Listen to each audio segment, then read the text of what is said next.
안녕하세요. 소설가 임효영입니다. 좋은 시간 보내고 계신가요? 저는 여러분과 만나는 이 시간이 가장 행복합니다. 여러분들도 저와 만나는 이 시간이 행복했으면 합니다. 오늘 여러분께 소개할 소설은 제가 쓴 단편소설 황혼 사랑입니다. 구독과 좋아요, 알림 설정, 공유하기는 저에게 큰 힘이 됩니다. 소설 시작하겠습니다. 황혼 사랑, 임효영.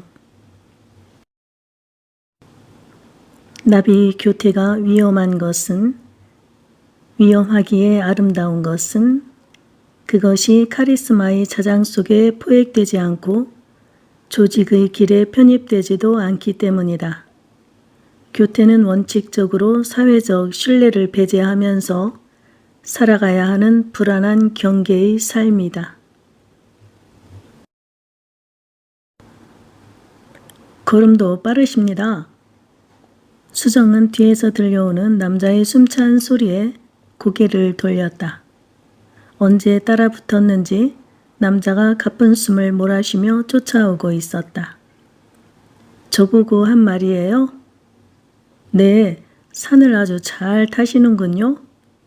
수정은 늘 듣던 소리여서 그저 어색하게 미소를 지었을 뿐이다. 남자는 힘겨운지 숨을 몰아쉬며 열심히 수정을 쫓아오고 있었다. 저 잠깐만 쉬었다 가시죠?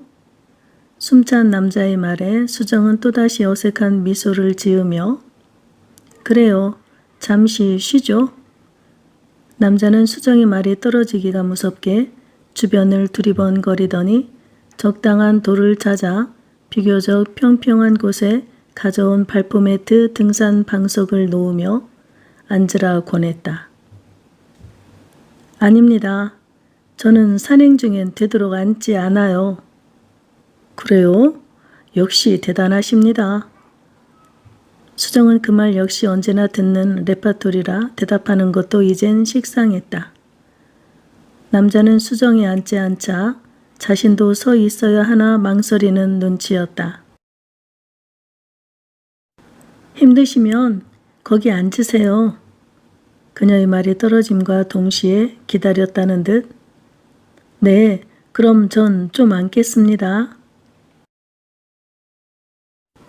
말이 떨어지기가 무섭게 그는 도리에 앉자마자 이번엔 가방을 뒤적거려 보온병을 꺼내더니 커피를 권했다. 커피 한 잔 하시겠습니까? 수정은 요즘 들어 오후에 커피를 마시면 밤에 깊은 잠을 이루지 못하는 편이어서 마실까 말까 잠시 망설였다. 오늘은 빡세게 산행을 했으니 어쩌면 커피를 조금 마셔도 잠이 올 것도 같은 생각이 들었다. 그럼 아주 조금만 마실게요. 커피의 향이 아주 근사했다. 커피를 건네는 그의 손이 살짝 떨리는 것 같았다. 직접 내리신 건가 봐요. 수정이 커피를 칭찬하자 그는 발그레 웃으며 말했다. 웃는 모습이 마치 코알라 같았다. 두 눈이 초승달 모양으로 변하면서 동시에 볼은 더 통통해졌다. 그녀의 칭찬에 기분이 좋아졌는지 좀 전까지보다 목소리에 자신감이 넘쳤다. 네, 향이 괜찮죠? 브라질에 사는 친구가 원두를 보내주어 직접 생두를 블렌딩해서 내려 먹거든요. 수정은 또다시 컵을 코끝으로 갖다 대며 향을 느껴보았다. 브라질 친구가 보내준 커피라는 말을 듣고 보니 더 근사한 향으로 느껴졌다. 산을 타신 지 오래신가 봐요. 웬만한 남자들보다 훨씬 빠르시네요. 지금 산악회 회원들은 아직 저 밑에서 올라올 기미도 안 보이잖아요. 네, 저는 조금 빨리 걷는 편입니다. 그래야 운동이 된다고 생각하거든요. 숨이 가쁘게 올라야 운동이 되는 건 맞지만 그게 마음대로 되나요? 저도 좀 빠르다는 소리를 듣는데도 회원님은 따라가기조차도 힘드네요. 얘기가 길어지는 게 싫어 수정은 커피를 다 마신 후 컵을 돌려주며 그만 먼저 올라가겠다고 말했다. 아닙니다. 저도 따라가야죠. 같이 가십시다. 남자는 좀 더 쉬고 싶은 몸짓이었으나 수정이 서두르자 따라 일어났다. 정상을 찍고 내려오기 시작한 지 30분쯤 지나자 동행한 산악회 회원들이 그제야 올라가고 있었다. 수정은 나이 62세였다. 가족들과 주변 지인들은 산을 오래 타면 무릎 다 망가져서 큰일 난다고 걱정을 해줬지만 수정은 아직 무릎이 아픈 게 뭔지 이해하지 못할 정도로 무릎이 건강한 편이었다. 산악회에 가입해 산행한 지 2년째였다. 처음엔 동네에 가까운 산만 다녔었는데 산맛을 알아버린 수정은 먼 산도 도전하고 싶어졌다. 그러나 함께 하자는 친구들은 수정의 먼 산을 도전하자는 제안에 모두가 고개를 저었다. 그리곤 하나같이 이제 우리는 살살 무릎 아끼며 살아야 할 나이야. 먼 산은커녕 동네 산도 안 다닌 지 오래다. 물론 건강은 건강할 때 지키라는 말을 모르는 바는 아니나 무릎이 전혀 아프지 않은 수정으로선 굳이 조심할 필요가 있나 싶어 주변에 비교적 점잖은 회원들을 보유한다는 산악회에 나름의 소개를 받고 가입하게 되었고 이곳에서 한 달에 한 번은 먼 산을 다니기 시작하게 된 것이다. 사람들은 수정이 산악회에 다닌다고 하면 이상한 눈빛으로 쳐다봤다. 마치 불륜이나 하고 싶어 안달이 난 여자처럼 말이다. 그래서 수정은 그런 선입견이 잘못됐다는 것을 몸소 증명이라도 하겠다는 듯 2년째 남자 보기를 돌보듯이 하며 열심히 운동만 하고 있었다. 오늘 헐떡이며 수정을 따라붙은 남자는 처음 보는 사람이었다. 버스에서부터 왠지 눈길이 두어 번 갔었던 남자였다. 남자로서 보았다는 게 아니라 그저 눈에 띄어 눈길이 갔었었다. 수정은 산행할 때마다 걸음이 빠르다 보니 항상 먼저 내려와 1시간쯤 기다려야 했다. 오늘은 혼자가 아니었다. 죽기 살기로 열심히 따라붙은 남자가 곁에 있었다. 항상 이렇게 혼자 먼저 내려오십니까? 네, 보셨다시피 걸음이 좀 빨라서 언제나 먼저 내려오게 돼요. 그러시군요. 아무튼 대단하십니다. 남자는 아까부터 수정을 대단하다고 몇 번을 거듭 칭찬 중이었다. 빈말이라도 칭찬을 들으니 나쁘진 않았다. 같은 말이라도 순수한 표정을 지으며 칭찬하는 그의 칭찬은 들을 만했다. 직장 다니십니까? 아니요. 그런데 제가 직장에 나가는 것 같은가 보죠? 왠지 집에만 계실 분 같지 않아서요. 그 말이 칭찬인지 아닌지 수정은 잠시 고개를 갸우뚱했다. 그러자 그는 곧바로 덧붙였다. 보통 집에만 있는 사람들은 자기 관리가 잘 안 된 사람이 많아서요. 그러니까 이 남자는 수정이 날씬한 몸매를 보고 자기 관리를 잘하는 사람이라 여긴 것 같았다. 젊어서는 직장을 다녔지만 지금은 나이가 60대인걸요. 집에서 쉽니다. 60대시라고요? 남자는 눈을 휘번덕거리며 놀라는 눈치였다. 왜 그보다 젊어 보였나요? 저는 저보다 어리거나 제 또래인 줄 알았습니다. 와, 그는 감탄한 채로 입을 다물질 못했다. 수정은 그런 말도 늘 듣는 소리라 그러려니 했다. 있으나마나 남편에게서는 들을 수 없는 칭찬이었지만 남자는 54세라 했다. 그러니까 수정이 8살이나 많은 것이다. 이 남자는 웃는 모습이 코알라를 닮아 수정은 그를 코알라로 부르기로 마음먹었다. 실제로 몸도 약간 코알라처럼 동글동글했다. 그는 수정의 몸을 바라보던 시선을 거두어 자기의 살집 있는 몸을 내려다보며 묻지도 않은 말을 했다. 제과점을 시작하면서 빵을 많이 먹어서 그런지 예전보다 살이 20kg나 쪘습니다. 그는 자기의 살들을 몹시 부끄러워하는 말투로 민망한 표정을 지으며 말했다. 그 남자의 말을 듣고 생각해보니 하긴 남편도 결혼 전보다 20kg는 더 나갔다. 결혼이란 제도가 그렇게 만드는 건지 나이 듦이 그렇게 만드는 건지 하여간 주변에 모두 젊어서보다 몸이 많이 불었다는 사람들이 많았다. 그러나 수정은 처녀적 몸매를 늘 유지하고 있었다. 키는 163에 몸무게는 52kg. 갱년기 때 살이 약간 불어나는 느낌이 있었으나 하루에 수십 번을 체중계에 올라가며 몇백 그램이라도 올라갔다 싶으면 바로 다이어트에 집중하곤 하여 정상 체중 52kg를 유지하고 있었다. 남들은 그런 수정을 체질이 좋다고 쉽게 말했지만 수정은 거저 얻은 게 아니었다. 그러나 그런 사람들에게 가타부타 설명하기 싫어 그저 웃곤 했다. 다음 달에도 그 다음 달에도 코알라는 열심히 수정의 뒤를 힘겹게 쫓아다녔다. 코알라는 회원들하고 섞이지 않고 늘 수정의 페이스를 쫓아왔다. 마치 총각대 몸으로 만들고야 말겠다는 의지라도 생긴 듯이. 시간이 지날수록 자연스럽게 둘이 함께 하게 되었고 그럭저럭 이야기도 잘 맞았다. 사실 수정은 길치였다.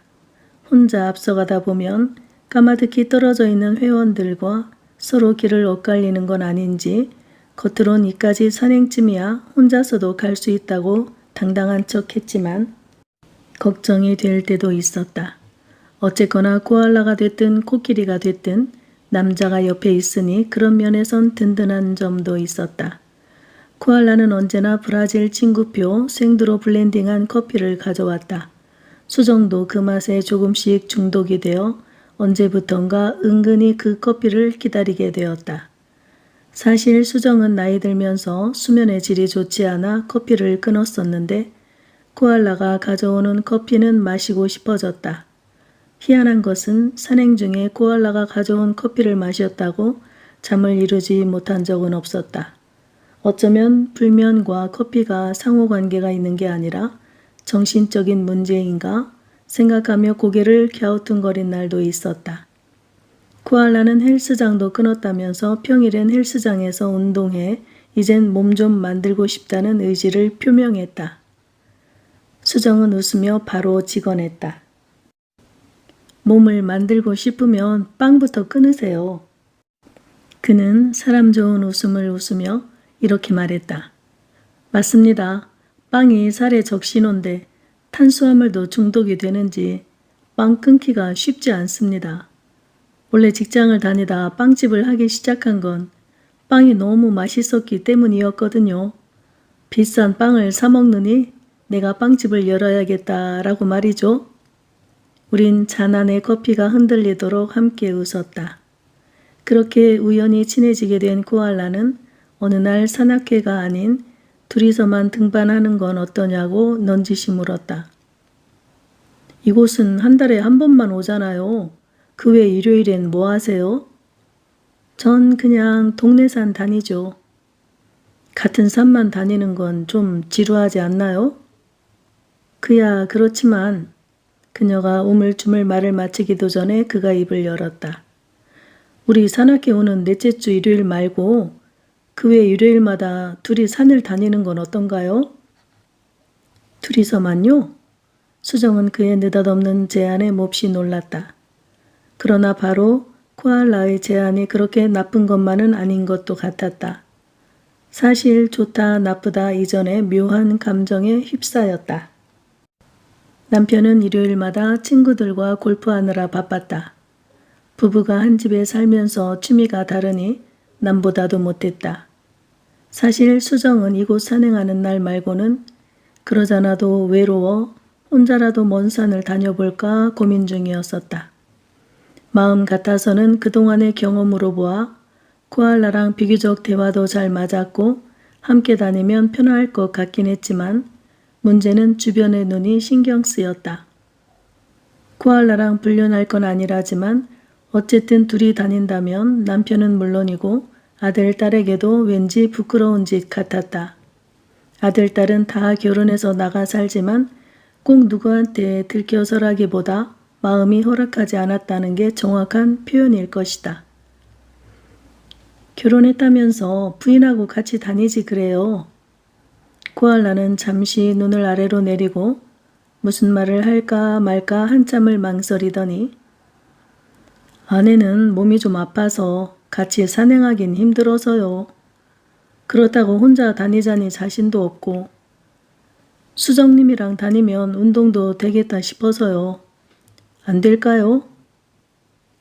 아내가 젊을 텐데 어디가 아프죠? 집안 내력도 있고요. 아무튼 많이 안 좋아요. 한마디로 종합병원이죠. 산행을 둘이서만 다니는 건 일단 안 된다고 재차 말하고 헤어졌지만 마음 한쪽에선 같이 산에만 가는 게 왜 안 되지? 스스로에게 질문을 던지곤 했다. 남편은 그동안 다른 여자를 사귀다 걸린 적도 있었다. 걸린 정도가 아니라 수정을 혼절할 정도로 실망을 시켰었다. 10년 전쯤의 일이었다. 우연히 남편 친구를 백화점에서 만났는데 이렇게 물었었다. 요즘 골프 열심히 치신다면서요? 네? 무슨 말씀이죠? 제가 골프를? 전 안 하는데요. 순간 그는 곤혹스러운 표정을 지었다. 아, 제가 잘못 들었나 봅니다. 건너들은 얘기라서요. 죄송합니다. 수정은 남편 친구의 말에 그냥 넘어가기엔 뭔가 깨름칙한 무엇이 있었다. 아무래도 요즘 남편이 이상한 점이 한두 가지가 아니었었기에 급하게 떠나려는 남편 친구를 붙잡았다. 제가 골프를 열심히 친다는 말이 괜히 나오진 않았을 텐데 어떤 소문을 들으신 거예요? 아, 아닙니다. 요즘 철수가 아내랑 주말마다 부부 동반 라운딩을 한다는 소식을 들었었는데 아니시라니 제가 잘못 들은 것 같습니다. 수정은 그 후로 남편을 조사한 결과 남편이 자기의 골프장 회원권으로 부부인 척 애인을 아내처럼 데리고 다녔다는 것을 확인할 수 있었다. 수정의 남편 철수는 개인 회원권으로 부부만 할인받을 수 있는 회원권이 있었다. 난 골프도 치지 않는데 뭐 한다고 회원권을 산다는 거야. 요즘 우리가 그렇게 여유가 있는 것도 아니잖아. 회원권을 사두면 나중에 프리미엄이 붙을 수도 있고 그리고 부킹도 편하고 이거 사둔다고 돈 날아가는 것도 아니니까 투자 겸 사두려는 거지. 오빠는 회원권 샀다가 본전도 못 받고 팔았다더라. 친정 오빠도 골프를 쳤는데 올케에게서 들은 얘기가 있어 한마디 잔소리를 했다. 그거야 어디를 사느냐가 중요하지. 남편은 기어코 골프장 회원권을 무리해서 사더니 결국 애인하고 둘이 편하게 다니려고 그랬었다는 사실을 확인하자 눈에 불이 붙었다. 그것도 아내의 이름으로 등록하고 그 여자 골프 가방에 한수정이란 이름표를 달고서 말이다. 수정도 골프를 시작하긴 했었지만 그녀는 골프가 적성에 맞지 않았다. 억지로 필드를 2번 나갔다가 그만둔 지가 오래전의 일이었다. 그 사건 이후로 이혼한 해 만에 몇 달을 다퉜었지만 막상 이혼하려니 생각보다 복잡했다. 우선 그때는 아이들이 결혼 전이었다. 그게 가장 마음에 걸렸다. 거기다 양가 부모님이 간절히 말리고 하여 한 번 덮고 넘어갔던 것이다. 그러나 남편은 그 여자하고는 헤어졌지만 그 이후로도 여자를 만나는 눈치였다. 불륜을 안 하는 사람은 있어도 한 번만 하는 사람은 없다더니 남편이 딱 그랬다. 이젠 뒷조사도 하기 귀찮았다. 골프장 사건 이후로 남편을 돌보듯이 하고 살았으니 질투도 나지 않았다. 남편이 첫 번째 바람을 피우다 걸렸을 때 수정은 남편과 잠자리를 하지 않겠다고 선언했었고 그리고 경제력을 수정이 쥐기로 하고 용서해 줬으므로 큰돈이 나가는 걱정은 하지 않아도 되었다. 아파트도 수정의 명의로 옮겨 놓았었다. 수정이 경제력을 쥐고 있었으니 남편이 다른 여자를 흘낏거리는 것 정도는 신경도 쓰이지 않았다. 거기다 이제 남편의 나이 65세인데 바람을 피우면 얼마나 피겠는가 싶기도 하고 가끔은 자신이 못해주는 걸 다른 여자가 대신해 주는 것도 어떻게 보면 고마운 일처럼 느껴졌다. 남편은 지금도 해외로 5일씩 나갔다 올 때도 정확히 누구랑 가는지 알 수 없었다. 솔직히 말하면 남편이 누구랑 가는지 궁금하지도 않을 정도로 남편이 남자로 보이지도 않았다. 젊었을 때처럼 부부 싸움도 하지 않으니 이제 서로 남의 여자, 남의 남자처럼 서로 말을 섞는 일도 줄었다. 남편은 집에 들어오면 소파에 앉아 TV만 틀었다. 이렇게 서로 투명인간 취급하고 한 집에 사는 게 맞는가 싶어 요즘 들어 심하게 우울할 때도 많았다. 겉으론 담담한 척 했지만 속으론 남몰래 울기도 많이 울었다. 답답한 마음을 달래려 산을 다니기 시작했고 이젠 산과 사랑에 빠져 산이 없으면 숨을 쉴 수조차 없게 되어버린 것이다. 오르막을 걷다 보면 등줄기에 땀이 흐르는 동시에 불행했던 생각도 녹아내리는 것 같았고 내리막에선 건강해서 이렇게 땅을 걸을 수 있다는 것만도 행복이라며 스스로를 다독이고 있었다.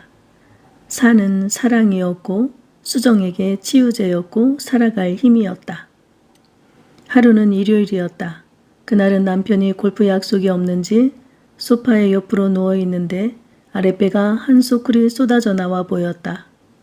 저걸 어쩌나 싶어 나랑 같이 산에나 가. 사실 같이 다니고 싶진 않았지만 그 배를 보니 한숨이 나왔다. 저런 배를 가진 남편을 좋아해주는 여자는 대체 어떤 여자일까? 그 여자가 안쓰럽기도 하고 한심스럽기도 했다. 집에 있을 때 누워만 있지 말고 등산을 함께 하자고 권해봤지만 남편의 대답은 한마디로 이랬다. 내려올 산을 뭐하러 힘들게 올라가나? 남편은 그 단답형의 말조차도 눈도 마주치지 않고 말했다. 수정은 그럴 때마다 사는 게 몹시 쓸쓸했다. 미운 남편이나마 애들 아빠니 그냥 남 보기에라도 어색하지 않게 부부라는 형식을 취하고 싶었다. 우리는 함께 하는 게 이젠 하나도 없잖아. 당신이 바람을 피운 걸 알았을 때 당신과 섹스하지 않겠다고 말한 거지 취미생활도 같이 하지 않겠다는 건 아니었어. 이러고도 우리가 부부야? 이 나이에 부부가 함께 산행하는 사람들이 얼마나 부러운지 알아? 난 많이 외로워. 과부 같다는 생각이 들어. 그러나 그런 말은 남편 귀에 들어가지도 않았고 곧바로 튕겨 나올 말이라는 걸 그동안의 경험으로 너무나 잘 알고 있었기에 목구멍 속으로 콕콕 누르며 참았다. 어차피 인간은 외로운 존재이다. 고독하니까 인간이지 않겠나. 그것이 기본 명제이다. 인간은 태어날 때도 혼자요, 죽을 때도 혼자 외롭게 죽어간다. 인간에게 있어 외로움은 우리가 매일 먹는 물이나 밥과 같다. 외롭기 때문에 우리는 인간이다. 이 외로움의 본질을 이해하지 못하면 우리의 삶은 고통스럽다. 외로움을 이해하는 데서 우리의 삶은 시작된다. 우리가 외롭다는 것은 혼자 있다는 것을 의미하기도 한다. 그러나 단순히 물리적으로 혼자 있기에 외로운 것은 아니다. 혼자 있어도 마음속에 사랑이 가득 차 있으면 외롭지 않다. 우리는 사랑의 대상을 인간에게서 멀리 벗어날 필요가 있다. 사람만이 사랑의 대상은 아니다. 꽃과 나무를, 새와 강아지를 사랑하는 일도 사랑이다. 별이 지고 꽃잎이 시드는 일을 사랑하는 한 우리는 혼자가 아니다. 아무것도 하지 않을 때 우리는 외롭다. 아무도 진정으로 나를 사랑해주지 않을 때 나 또한 아무도 사랑하지 않을 때 외로움에 몸을 떨게 된다. 그리고 사랑하는 사람한테 가장 많이 상처를 받듯이 사랑하는 사람한테 가장 많은 외로움을 느낀다. 서로 사랑하기에 결합해 놓고 그 사랑을 핑계로 서로 소유하고 지배하려 드는 것이 오늘을 사는 우리들 삶의 외로운 풍경이다. 남편을 등지고 등산화를 신고 현관문을 닫고 나오면서 갑자기 정호승의 인간은 외로운 존재다라는 시가 떠올라 혼자 대충 읊어보았다. 친구 중에 혼자 사는 친구는 수정에게 이렇게 말했다. 그래도 미운 남편이라도 남편이 옆에 있는 게 낫다. 남편과 이혼하고 나니 미워할 대상도 없어져서 얼마나 외로운지 아니? 넌 모를 거야. 미워할 대상이 있다는 것조차 부러움에 이 외로움을. 글쎄, 수정은 지금 차라리 남편이 옆에 없는 게 덜 외로울 것 같았다. 혼자 있어 보지 않아 친구의 외로움은 얼마나 외로운 건지 사실 공감이 잘 가지 않았다. 미워할 대상이 없는 게 행복일 것 같다는 생각만이 머리를 지배했다. 남편은 이제 남이나 마찬가지였다. 반면 코알라는 그녀의 눈을 마주치며 칭찬을 아끼지 않았다. 남자의 칭찬과 눈길을 받으니 죽었던 몸이 살아있는 것처럼 활기가 느껴졌다. 우리는 만남의 광장에 차를 놓고 차 한 대로 그날 가고 싶은 산을 무작정 달렸다. 산행 후 저녁을 함께 먹는 날도 늘어나기 시작했다. 오늘은 맥주 한잔 할까요? 코알라의 말에 수정은 야릇한 기분을 느꼈다. 아침에 나올 때 평소엔 수정이 나가든 말든 신경도 쓰지 않던 남편이 오늘은 한마디 했었다. 요즘 당신 애인 생겼어? 수정은 등산화를 신다 말고 순간 번개를 맞은 사람처럼 온몸이 경직됐었다. 무슨 애인이야? 내 나이에 어떤 남자가 나를 여자로 본다고. 애인이나 생겼으면 좋겠다. 문을 쾅 닫고 나왔지만 갑자기 심장이 쿵쿵거렸다. 코알라와 나는 애인인 걸까? 애인의 정의는 어디까지일까? 같이 다니고 밥 먹으면 애인일까? 우린 손을 잡은 적도 없었고 술 한잔 한 적도 없었고 물론 당연히 키스는 해본 적도 없었지만 남편의 요즘 당신 애인 생겼어? 라는 말이 동굴에 들어선 것처럼 지속적으로 메아리를 쳐댔다. 어쩌자는 건지 수정은 오늘 그와 맥주를 함께 마시고 싶었다. 남편의 애인 생겼어? 라는 말이 지금도 계속 귓가에 메아리 치고 있었다. 수정은 남편이 자기를 투명인간 취급하는 것에 대한 복수를 하고 싶은 생각이 불쑥 들었다.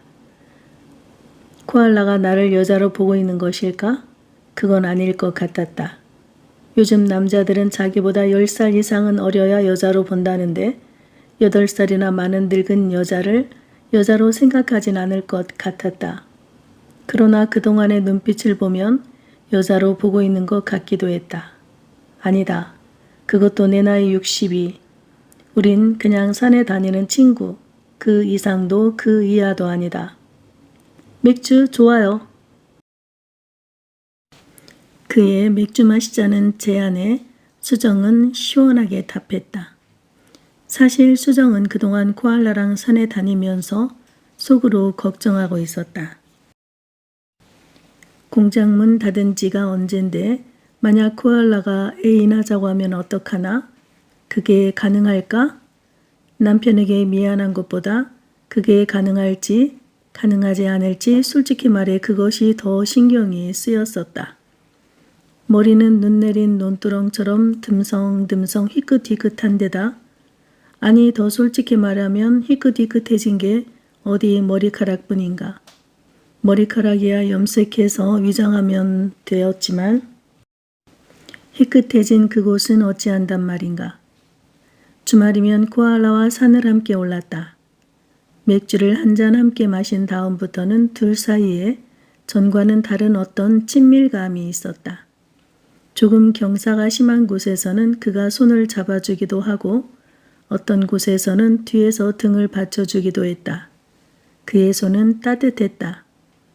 함께란 단어가 이렇게 행복을 주는 걸진데 남편과는 이제 더 이상 함께라는 취미생활을 누릴 수 없게 된 자신의 부부관계가 떠오를 때는 눈물이 찔끔 나기도 했다. 그러나 코알라에겐 그런 모습은 보이지 않으려 노력했다. 부부 문제를 코알라에게 말하고 싶지 않았다. 물론 말하지 않는다고 모르는 거는 아닐 테지만 말이다. 주말이면 남편이 있는 여자가 자기와 함께 산을 오르는 수정의 부부관계를 짐작 못할 바보는 아니었을 터였다. 그는 현재 빵집을 하고 있지만 나름 명문대를 나온 수재였다. 이제 수정에겐 코알라가 삶에 깊숙이 들어와 있었다. 산에 가는 것 외에도 가끔 통화도 하고 문자도 오고 갔다. 남녀관계는 끝났다고 생각하고 있었던 수정에게 코알라는 겨울이 지난 대지가 봄을 맞이하기 위해 꿈틀거리듯 수정의 깊은 속 역시 은근하고도 묵직하게 꿈틀거리고 있었다. 섹스라는 그런 상상만으로도 수정은 이미 겉으로 드러난 주름들이 활짝 펴지며 한껏 젊어지고 있었다. 그건 무엇과도 바꿀 수 없는 신비로운 에너지였다. 건드려지지 않는 한 알아챌 수 없는 신기한 에너지를 어떻게 설명할 도리가 없었다. 코알라와 즐거운 통화를 끝내고 나면 남편에게 미안했지만 점점 용감해지고 대담해진 수정은 남편이 외박할 때마다 오히려 코알라가 없었으면 어떡할 뻔했나, 코알라가 있어 오히려 고마운 생각까지 들었다. 하루는 시집간 딸에게서 전화가 걸려왔다. 엄마, 나 이번 토요일에 엄마 집에 갈게. 나 갈비 먹고 싶어. 그래? 수정은 순간 당황했다. 평소 같으면 시집간 딸이 손녀를 데리고 온다고 하면 화들짝 반가웠는데 지금 전화를 받으면서는 심장이 고르게 뛰지 않고 불편하게 덜컥거렸다. 갑자기 잘 달리던 자동차 바퀴가 펑크가 난 것처럼 말이다. 이번 토요일도 역시 코알라와 등산하기로 했었다. 코알라에게 전화해 이번 주는 취소한다고 하면 되겠지만 왠지 그 약속을 포기하고 싶지 않았다. 한번 약속이 흐트러지면 둘 사이에 쉽게 그 다음도 약속을 취소하는 일이 생길지도 모른다는 막연한 불안감이 엄습해왔다. 그리고 이번 토요일에 입고 산에 갈 옷도 새로 사서 지금 옷장에 걸려 있는데 그 옷을 입고 싶은 건지 코알라와 산행을 하고 싶은 건지 딱 꼬집을 수는 없었지만 아무튼 딸아이가 놀러 온다는 전화가 살짝 불편했다. 엄마, 왜? 나 안 반가워? 반응이 왜 그래? 반갑지. 그런데 내가 이번 토요일에 약속이 있거든. 엄마가 약속이 있다고? 엄마 늘 집귀신이었잖아. 누구랑 만나는데? 딸아이는 엄마가 약속이 있다는 게 낯선지 놀라는 목소리로 물었다. 응, 엄마가 요즘 산악회에 다니잖니. 수정의 말에 채 끝나기도 전에 딸이 어이없다는 듯 말했다. 엄마, 겨우 산악회에 가는 등산 때문에 나랑 우리 은지가 놀러 간다는데 오지 말라는 거야? 그리고 나 엄마가 만든 갈비가 벌써부터 먹고 싶었단 말이야. 딸은 너무나 쉽게 엄마의 약속을 무시했다. 그게 말이야, 이번 달 가는 데가 엄마가 꼭 가보고 싶었던 주황산이거든. 엄마, 그 산이야. 다음 주에 가면 되지. 다음 주에 간다고 그 산이 어디로 도망가는 것도 아니고 언제든 또 가면 되지만 우리 은지는 하루가 다르게 커가는데 손녀가 더 중요하지. 그까지 산이 뭐가 대수라고. 물론 손녀의 이쁜 짓 하는 모습은 눈에 선하다.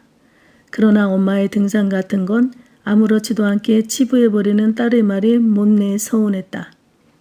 예전부터 남편이나 딸이나 아들이나 며느리나 엄마의 약속 같은 건 하찮게 무시하는 경향들이 있었다. 이번엔 딸이 포기하게 만들어야겠다는 사춘기 청소년처럼 오기랄까 이상한 반항심 같은 아무튼 뭔지 모를 새로운 감정이 수정을 붙들고 있었다. 계속 아무 말을 하지 않고 버티는 어색한 상황을 못 견디겠는지 딸이 먼저 입을 열었다. 알았어. 그럼 뭐 할 수 없지. 다음 주에 갈게. 그땐 어디 안 갈 거지? 그래. 그 다음 주에 보자. 전화를 끊고 수정은 조금 울었다. 딸을 너무 속상하게 한 건 아닌지 마음이 아팠다. 이런 자신이 낯설고 그냥 이렇게 변해버린 자신이, 아니 이렇게 변할 수밖에 없게 만든 삶이 남편이 그리고 행복하지 못한 결혼이 서글펐다. 그러나 눈물은 손등으로 훔치고 소파에서 일어나며 혼잣말을 했다. 그래, 이번 주는 코알라와 등산을 하고 다음 주엔 딸과 손녀를 위해 맛있는 음식을 해놓고 엄마라는 이름의 숙명으로 돌아가면 되는 거야. 뭐 문제 없잖아?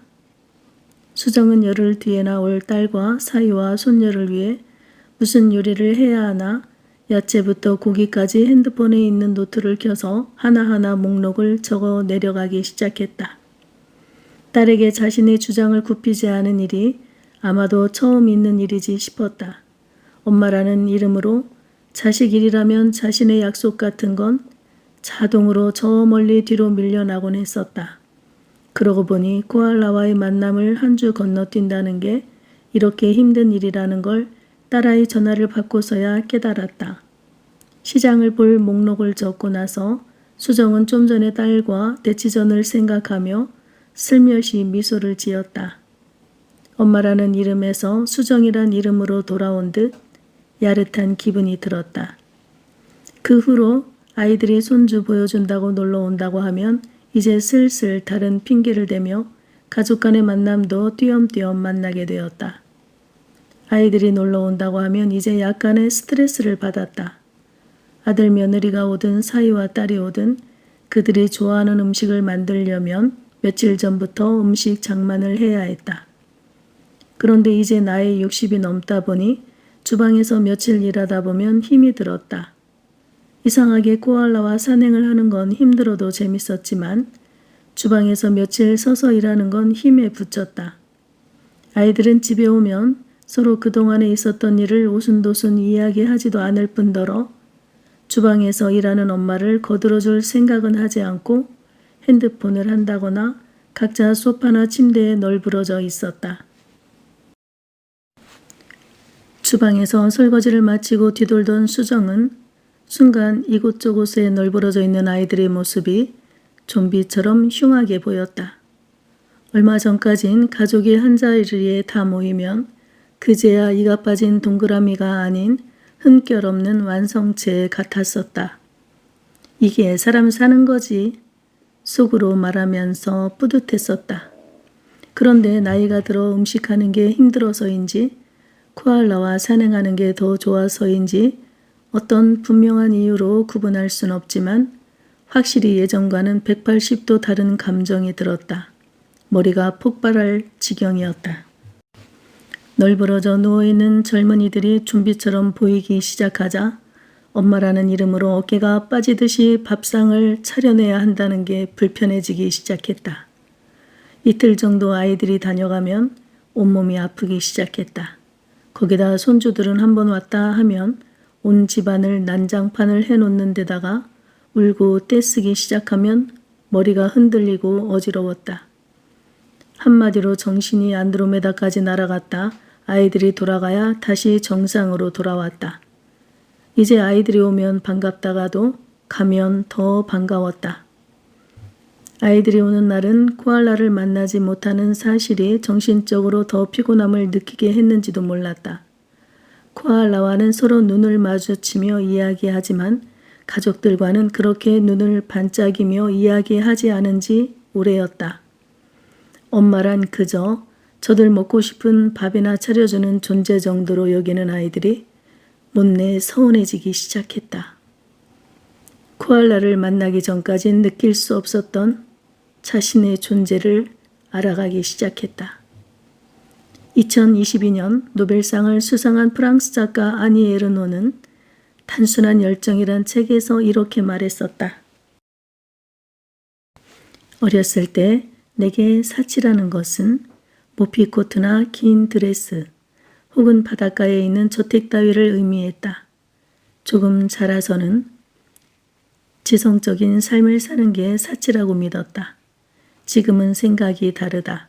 한 남자 혹은 한 여자에게 사랑의 열정을 느끼며 사는 것이 바로 사치가 아닐까. 그때는 그 문장이 조금 불편했었다. 그런데 코알라를 만나 감정의 변화가 일어났는지 갑자기 그 문장이 딱 떠오르며 수정은 의미 있는 고개를 끄덕이고 있었다. 사람들은 경험하지 않고는 공감할 수 없는 것들이 있다. 누군가는 그 문장을 한 번에 이해했을지도 모르나 수정은 3년이 지난 지금에서야 고개를 끄덕인 것이다. 그런 생각을 하다 보니 남편과 이혼하고 혼자 사는 친구가 떠올랐다. 사실 그 친구는 남편과 이혼하지 않았을 때도 애인이 있었던 친구여서 수정은 그녀를 슬슬 피했었다. 마치 백조가 까마귀랑 노는 것 같아 은근히 꺼렸던 친구였었다.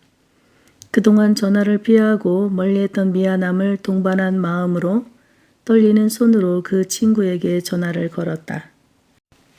웬일이니? 고결하신 너께서 전화를 손수 걸어주시고 친구는 아니나 다를까 비아냥거렸다. 잘 지내는지 갑자기 궁금해서 말이 끝나기도 전에 친구는 물었다. 나야 잘 살고 있지. 그런데 너 애인 생겼구나? 아니야. 수정은 당황스러워 친구와 마주 앉아 이야기하는 것처럼 마구 손사래를 쳤다. 아니긴 뭘 아냐. 네가 애인을 만나보니 내가 조금은 이해가 된다. 그런 마음으로 전화한 거 아니니? 수정은 그저 웃음이 나왔다. 친구는 심리 상담을 하는 친구답게 수정의 마음을 어느 정도 꿰뚫고 있었다. 너는 아직도 그 애인 만나니? 수정은 자기를 들여다보는 듯한 친구의 말이 불편해 얼른 친구의 애인 소식을 물었다. 누구? 가만히 있어라. 왜 중소기업 사장이라나 뭐라나 그랬잖아. 아하, 너랑 통화한 지가 한 3년은 넘었으니 헷갈린다 아야. 그 인간 벌써 헤어졌어. 그럼 요즘은 혼자야? 아니, 다른 남자 만나지. 그때 그 남자보다 훨씬 괜찮은 사람이야. 어떤 면에서 남자가 괜찮다는 거야? 글쎄, 직업도 안정됐고 날 아껴주고. 너는 참 남자도 금방 만난다. 직업이 뭐길래? 응, 교수야. 그것도 국립대 교수. 괜찮네. 대화도 잘 되겠네. 당연하지. 남자는 자고로 머리에 든 게 있어야 존경받을 만한 거 아니니? 그거야 그렇지만 그런 사람 만나기가 어디 쉽나. 수정은 코알라가 제과점을 한다는 게 괜히 속으로 신경이 쓰였다. 마치 코알라와 진짜 연인이라도 된 것처럼 말이다. 맥주 마시고 산을 오르다 위험한 코스에서 손 한 번 잡은 것 가지고 말이다. 그럼 혹시 재혼할 거야? 수정이 조심스레 물었다. 미쳤니? 이 나이에 재혼은 뭐하러 해? 여자는 결혼함과 동시에 남자 뒤치다거리나 하는 신세로 전락된다는 걸 모르면 모를까. 우리 이젠 그렇게 순진한 나이가 아니잖니? 그런 실수는 40년 전 딱 한 번으로 끝내야지. 바보들이나 사랑 어쩌고 저쩌고 하면서 인연인 것 같다는 둥 헛소리들을 짓거려가면서 재혼이라는 지옥으로 들어가는 거지.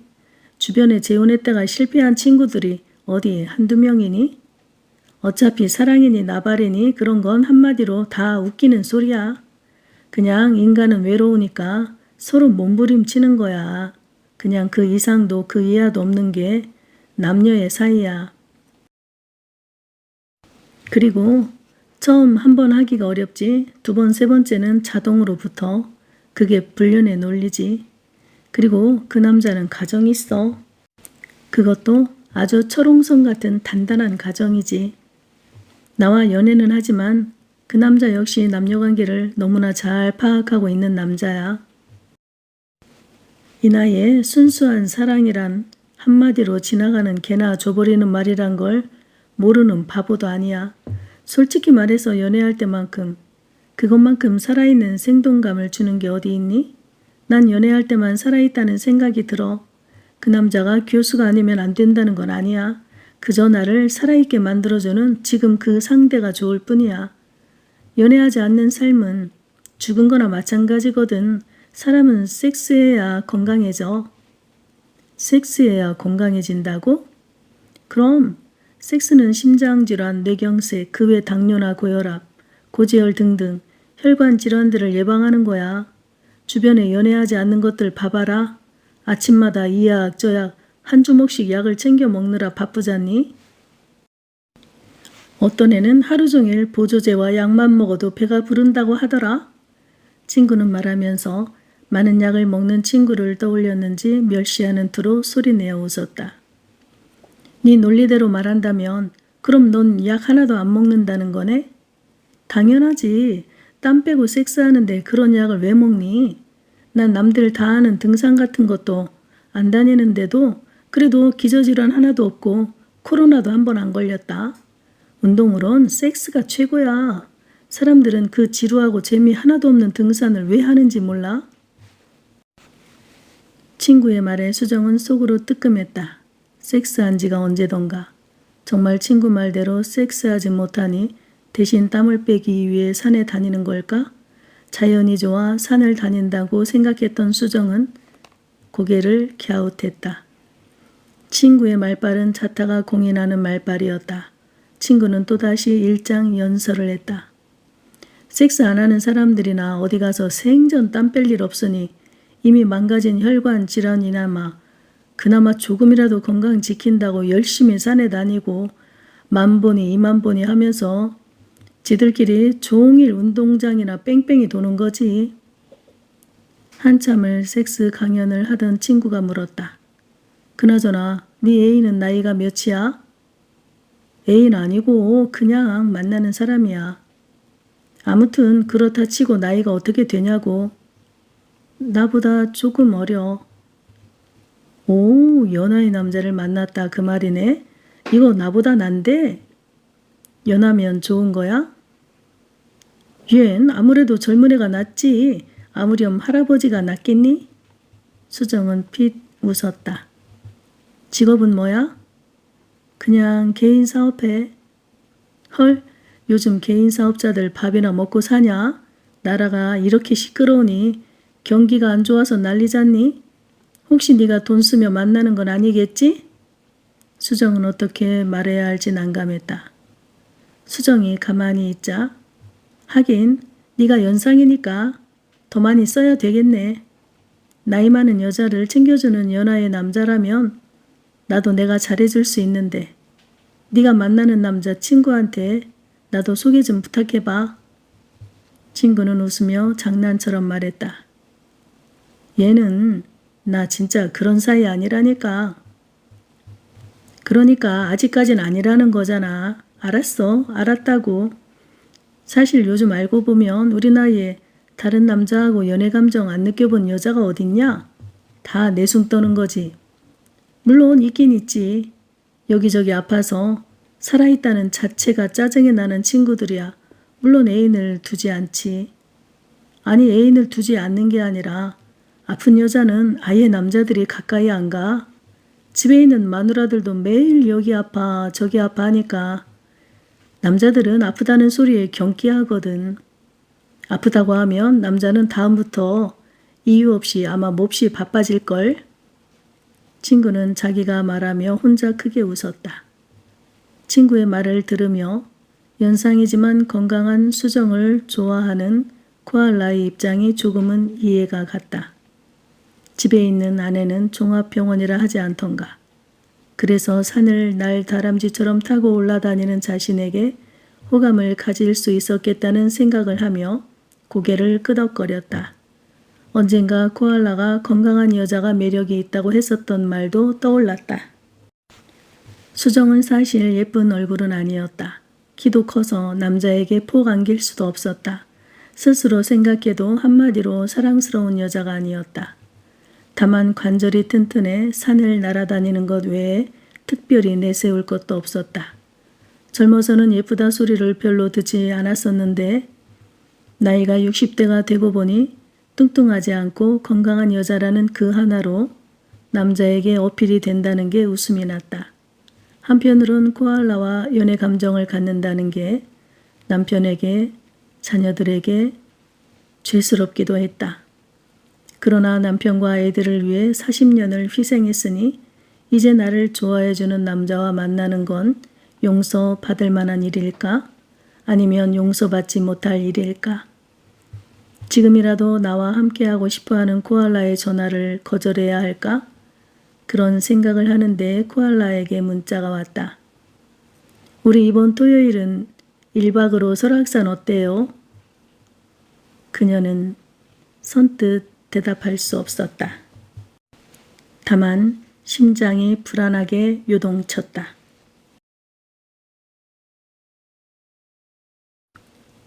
소설은 여기에서 끝이 납니다. 이 소설을 듣고 여러분들의 의견이 궁금합니다. 댓글로 남겨주시면 감사하겠습니다. 긴 시간 함께 해주셔서 감사합니다. 아직까지 좋아요를 누르지 않은 사람이 계신가요?